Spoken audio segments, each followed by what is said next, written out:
Olá pessoal, eu me chamo Elizabeth Mustafa, sejam muito bem-vindos a este canal e nós estamos continuando os estudos de China milenária.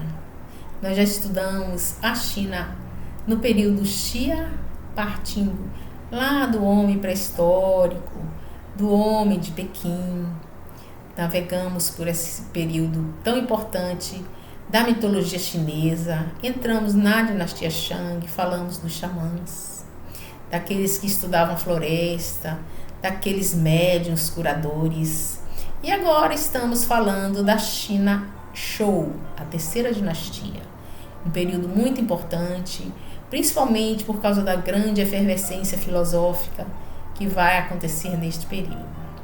A China Shou inicia-se a partir da queda da China Shang, porque os seus governantes estavam atravessando um período de muita corrupção e a China estava sofrendo muito nesse período. Então, em uma batalha no ano de 1050, a dinastia Shou tomou o poder na China e unificou as 36 províncias que existiam lá, fazendo com que a prosperidade voltasse e ele se organizasse numa sociedade bem parecida com aquela que nós tínhamos no feudalismo, com nobres, guerreiros, grande massa de camponeses que pagavam impostos ao rei, ao imperador, à dinastia.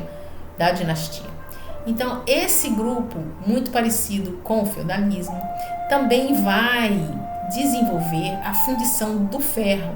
E é por isso que esse período é também conhecido como a Era do Ferro.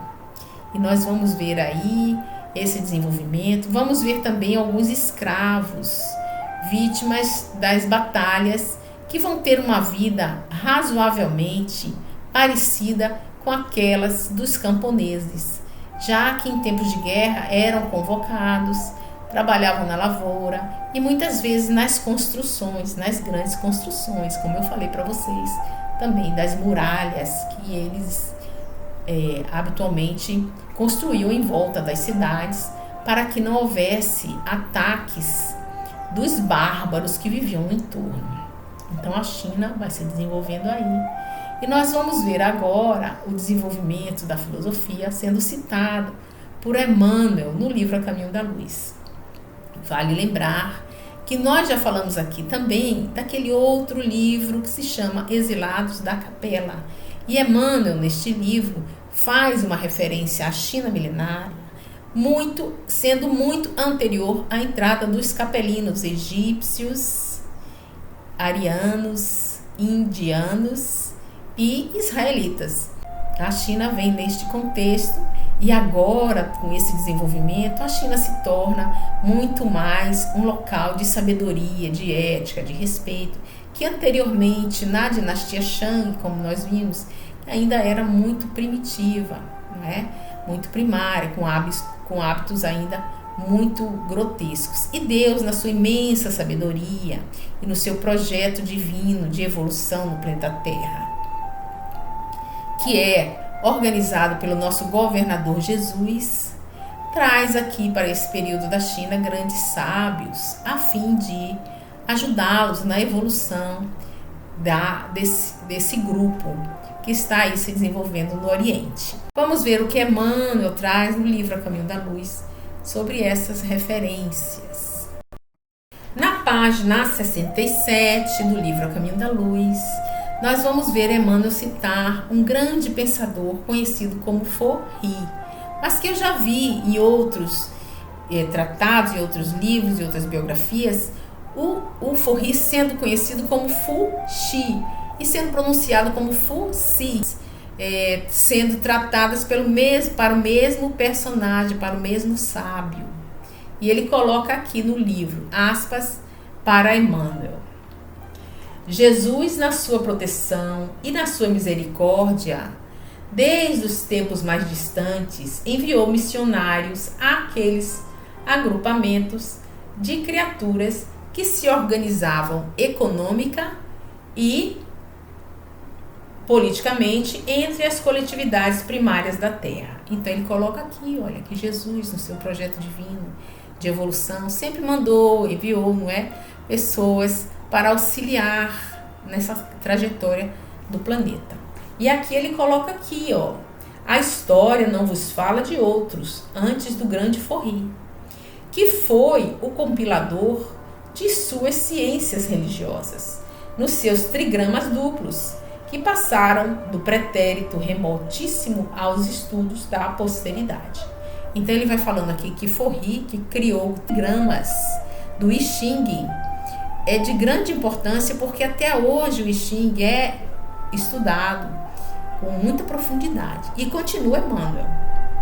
Forri refere-se no seu I Ching aos grandes sábios que o antecederam no penoso caminho das aquisições do conhecimento espiritual. Olha, ele ainda está falando sábios que antecederam a ele, mas que ele que cria, não é? Seus símbolos representam os característicos de uma ciência altamente evolutiva, revelando ensinamentos de grande pureza e da mais avançada metafísica. Então ele coloca aqui muito grandeza esse estudo, e nós vamos ver realmente que hoje em dia nós temos esse conhecimento aqui da China no Ocidente. Nós vemos a acupuntura, a medicina chinesa, baseado no mesmo estudo do equilíbrio, da harmonia, não é? Nós vamos ver também as artes marciais, o Tai Chi Chuan, nós vamos ver. É muito comum as pessoas utilizarem esse mesmo princípio do I Ching nessas lutas marciais. E nós vamos também ver a matemática, baseado nesse conhecimento dos 64 hexagramas, que são oriundos dos trigramas, sendo aqui também utilizado a matemática e a base do conhecimento da informática. Nós não teríamos informática se não fosse esse conhecimento. Outras referências importantíssimas é que a física quântica bebe nas mesmas águas, há o conhecimento do DNA, não é? E também a psique, a psicologia, sendo Jung um grande admirador do I Ching. Então, nós estudar o I Ching é estudar a ciência mais pura e mais profunda, que o próprio Emmanuel nos traz essa referência. Vamos perceber então, a partir dos estudos do I Ching, da harmonia, da dualidade, do homem dual, da perspectiva do claro e do escuro, transcrito aqui, ó, nesse símbolo que a gente vê muitas vezes e que as pessoas sequer percebem a grandeza dessas referências. Nesse símbolo, nós vamos perceber ali um encontro entre o claro e o escuro e uma manchinha escura no claro, uma manchinha clara no escuro, mostrando que há o equilíbrio dos contrários, não é? Ali é representado por duas carpas, ou seja, dois peixes que se encontram ali simbolicamente formando um círculo harmônico e equilibrado. E nessa dualidade que remonta a toda a perspectiva dual do céu e da terra, do claro e do escuro, da montanha, não é? E do céu ali naqueles dois movimentos também, essa referência é muito forte. Nós vamos ver também a calmaria em contraste com a nós temos em nós esses dois movimentos e que de tempos em tempos eles se mostram. E quando nós, por exemplo, estamos muito tristes e não conseguimos sair dessa tristeza, isso é sinal que estamos em desequilíbrio. Então é preciso manter este equilíbrio, e manter o equilíbrio é reconhecer a natureza com a mais profundidade, para que nós, seres humanos, nos aproximemos mais dessa natureza que nos foi, na medida em que caminhamos no planeta e na evolução, nós fomos nos distanciando dessa essência natural que é necessária para o equilíbrio psíquico, físico, não é? Espiritual, inclusive. Então, nessa perspectiva, a partir desse encontro dual e em equilíbrio, foi criado os trigramas. É como se o círculo ali fosse dividido em 8 partes e que cada parte daquele círculo dividido desse origem e se referisse a um elemento da natureza, não é? Aí vão formar aqueles trigramas. Para o pensamento do I Ching, foi estabelecido uma linha inteira e uma linha partida ao meio, como se fossem dois pedaços da mesma linha dividido. Para uma linha inteira, foi denominado que seria uma referência ao que é Yang, ao que é expansivo, ao que é claro. E para uma linha partida no meio, determinado para o que é Yin. O G não é pronunciado. Geralmente a gente fala Ying, mas o chinês ele pronuncia somente Yin. Então o Yang e o Yin, eles estão ali colocados de forma harmônica, de maneira que eles se modifiquem, e quando eles se modificam de local, de lugar, eles dão origem a uma referência da natureza. Então, por exemplo, nas 3 linhas contínuas é a representação do céu. E as 3 linhas, uma embaixo da outra, partidas, é a representação da terra, como se fossem 2 opostos. Vejam como eles estão colocados aqui, ó.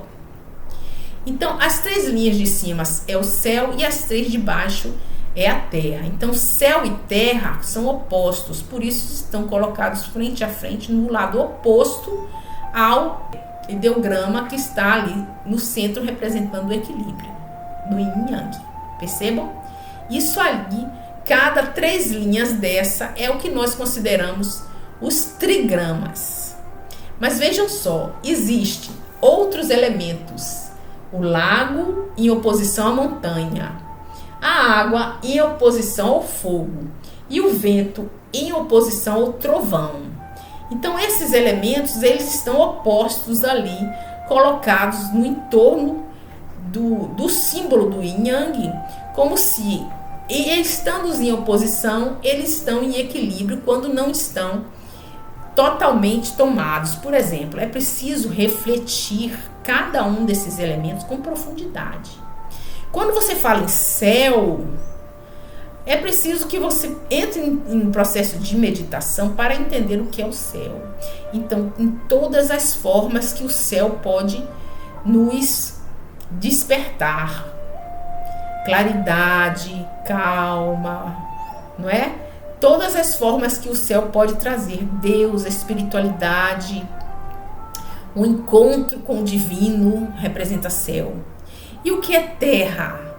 Terra é a criação do homem, aquele que foi criado do pó da terra, não é? Nós podemos trazer essa referência também. Todas as referências que nós temos individualmente, que nós temos acerca do que é terra, é onde planta sementes, onde brota ali a semente, é onde você vai semear. Então são referências em relação à terra e também em relação ao fogo, o fogo que destrói, que dá luz, que ilumina a escuridão. Então são coisas que a gente precisa refletir profundamente sobre esses elementos para encontrarmos o que de mais profundo quer trazer essa reflexão. E o mais importante do I Ching é que essa dimensão de equilíbrio, de mutação, porque está falando de mutação, de uma mudança que ocorre sempre no mundo e que é constante no mundo, está em nós, e que nós precisamos aceitar essa mutação, mas não é uma aceitação parados, é uma aceitação que vai levar você a ficar estagnado. É uma aceitação de mudança, é um encontro com a natureza em processo de modificação, é uma aceitação dinâmica, entende? E que é preciso a gente encontrar esse eixo em nós. Mas vejam só como essas questões vão evoluindo na medida em que a gente vai estudando o I Ching. O I Ching, são 8 trigramas que, se colocados frente a frente, ou seja, em vez de 3, colocados 6 linhas, em modificação, nós vamos ter origem a 64 hexagramas. E esses hexagramas vão ser 2 elementos unidos em um só símbolo. Por exemplo, um hexagrama pode ser vento e terra. Ou um hexagrama pode ser água e montanha. Um hexagrama pode ser lago e terra. Então, esses 64 hexagramas que estão no livro do I Ching, das mutações, e que podem ser consultados como um oráculo. Mas o que é um oráculo? Um oráculo é um local onde você pode fazer perguntas sobre a sua vida, sobre as coisas que estão no seu entorno, para que neste oráculo você seja convidado a meditar e encontrar caminhos para a sua vida. Como era consultado, por exemplo, o oráculo de Delfos na Grécia, que você poderia ir ali a pitonisa que ia te dar uma orientação. Aqui, neste caso, os hexagramas nos dão a resposta daquilo que nós buscamos. Os hexagramas estão dispostos no livro do I Ching. E neste livro você pode, através de jogar moedas, que vão construir neste jogo das moedas, cada hexagrama, você poderá formular perguntas solicitando caminhos a seguir a partir deste jogo de moedas ou varetas que está no livro das mutações, no livro do I Ching. Então é preciso a gente ter o livro e as moedas para jogar as moedas e fazer as perguntas. Isso, aí você me pergunta assim, isto é uma coisa de magia? É uma coisa de consulta aos mortos? Não, não é. É algo que nos faz refletir acerca do que somos, porque as perguntas vão estar de acordo com a nossa evolução psíquica e espiritual, para mim, na minha visão espírita. Mas, e cada pergunta vai mostrar para você aquilo que você é enquanto psique e vai trazer a resposta na medida da sua pergunta. Então, o grande salto deste livro é você entrar em contato com você mesmo, na medida em que você se pergunta. Porque nós, na nossa vida cotidiana, às vezes nós estamos prestes a tomar decisões que vão ser decisões que vão impactar a nossa vida para sempre. A nossa vida e a vida de outras pessoas por muito tempo. Então é preciso que a gente busque esse conhecimento para aprender a fazer a reflexão. Porque aqui não só a importância não está na resposta, e sim na pergunta. Quanto mais sábia for a sua pergunta, mais sábia será a resposta do oráculo.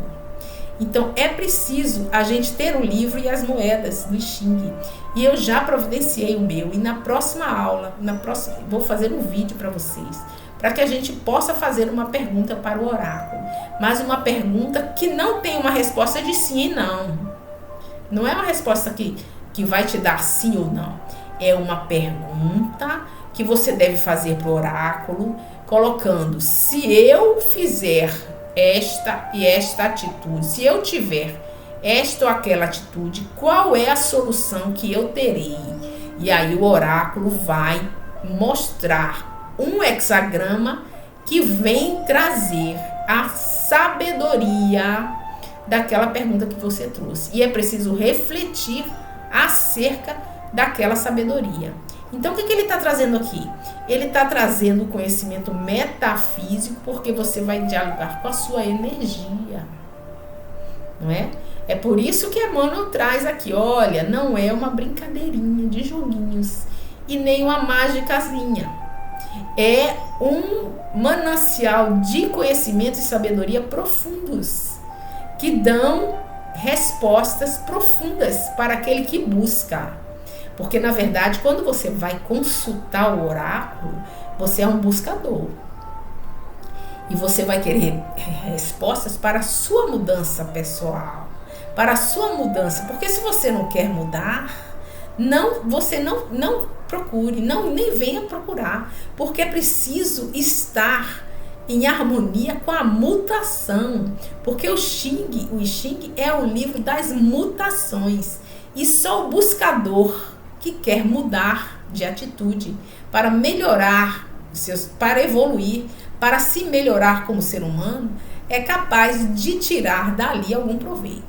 Não é para aquela pessoa que já está com tudo resolvido na vida, que já tem todas as certezas, que já está salvo, que já está comandando os outros. Não é para essa pessoa, é para aquele que busca aperfeiçoamento, para aquele que busca melhorias espirituais, morais, não é? Éticas, porque é neste passo que vai caminhar toda essa filosofia chinesa que vem aqui no comando espiritual de Jesus. Então nós vamos ver aqui, beber nestas águas do I Ching, porque o I Ching ele vai sendo transformado na medida que vai caminhando na história. Outros sábios vão aperfeiçoando a tal ponto que isso vai crescer em harmonia, em beleza, em profundidade. É muito bonito também o estudo do Tao Te Ching, não é? Do taoísmo, que vai trazer belas mensagens, profundas reflexões para quem somos, para o que viemos fazer aqui, para o nosso propósito como ser humano. É maravilhoso esse estudo do taoísmo, que nós vamos trazer um pouco também nos próximos vídeos, e também que vai culminar com todo o pensamento de Confúcio, do confucionismo, que é um manancial de orientação moral, ética, para a felicidade, para a plenitude. Essa é a busca, é a plenitude do ser, é você estar pleno, feliz, satisfeito com o que você é, sem buscas desnecessárias, sem apegos infundados e sem se comportar no mundo como um predador, e sim como um conciliador, um harmonizador, porque na medida em que você se harmoniza, todo o seu entorno se harmoniza, trazendo luz e prosperidade para todos. Então é maravilhoso esse estudo. Eu agradeço aqui a todos os sábios pensadores dessa linha maravilhosa, filosófica da China milenária, em especial os taoístas que estão ainda trabalhando com essa linda proposta filosófica. E eu espero que possamos um dia trazer isso para as universidades, para os estudos aceitos nas universidades, que hoje estão ali limitados ao pensamento materialista, imediatista, não é? Político, ideológico, que não tem trazido coisas boas para o nosso planeta, e sim desarmonias. Vamos buscar a harmonia, a paz, a prosperidade, que é isso que nós queremos. Eu vou ficando por aqui. Se você gostou do vídeo, curte, compartilha e deixa aí os seus comentários para que eu possa aprender com vocês também, que afinal de contas estamos todos nesse longo aprendizado. Muito obrigada e até mais.